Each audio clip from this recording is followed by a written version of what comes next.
رهزنان از حفظ او رهبر شدن، از کتاب صاحبی دفتر شدن. عزیز مسلمان کشیدن و قرآن عظیم و شن نازل bo'lgandan keyin qanday bir zamoni keldi, qanday bir tag'yirot u deganlik keldi dunyoga.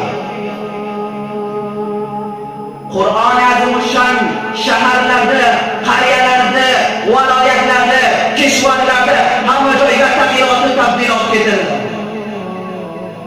Qur'on azim و شن maoshiratga, zindagilikka, saqofatga, siyosatga, hukumatga hamma zotga tag'yirot va tabdilot keltirdi.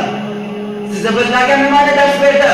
Sadoqatni, uquvatni, adolatni, ittihodni, ittifoqni, shu narsalarni sizni bizlarga dars berdi. Hukumatni, sadoqatni bu Qur'on azim و شن nozil bo'ldi. Sizni bizlarga dars berdi bu Qur'on azim و شن. Qarangizlar aziz musulmon kishilar, Qur'on azim و شن nozil bo'lmasa agar qanday zamon ekan, Qur'on azim و شن nozil bo'lgandan keyin qanday bir zamonini keltirdi.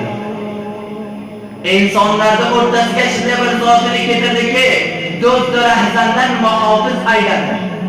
Do'stdan, o'g'ridan muhofiz ayladi. Zolimdan odil ayladi bu Qur'on azim و شن. رهزنان از حفظ او رهبر شدن، از کتاب صاحبی دفتر. Bu Qur'on azim و شن fosiq insondan zohid taqvodor ayladi.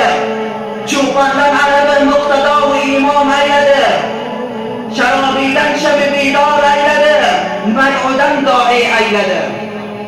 Tashnagoni suhta sahrodan soqi ayladi. Johildan olim ayladi. Bu Qur'on azim و شن ayladi. Abu Bakrdan Siddiq akbar ayladi. Umariki Rasululloh sallallohu alayhi va sallamni shahid qilmoq uchun shamshirlarini g'ilofiga olib kelgan holatda bu nuri Qur'ondirki, bu hidoyati Qur'ondirki, bu g'ilofda, bu shamshirda qaytadiki, uni musulmon ayladi, Faruq va Azam ayladi. Alidan Haydari Karrar ayladi, Usmondan Xalifa Zinnurayn ayladi.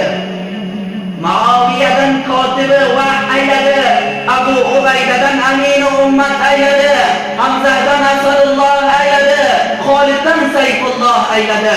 Bu Qur'on azim و شن ayladi. Bu Qur'on azim و شن tag'yirot keltirdi. Bu Qur'on azim و شن degan o'rnak keltirdi aziz musulmon kishilar.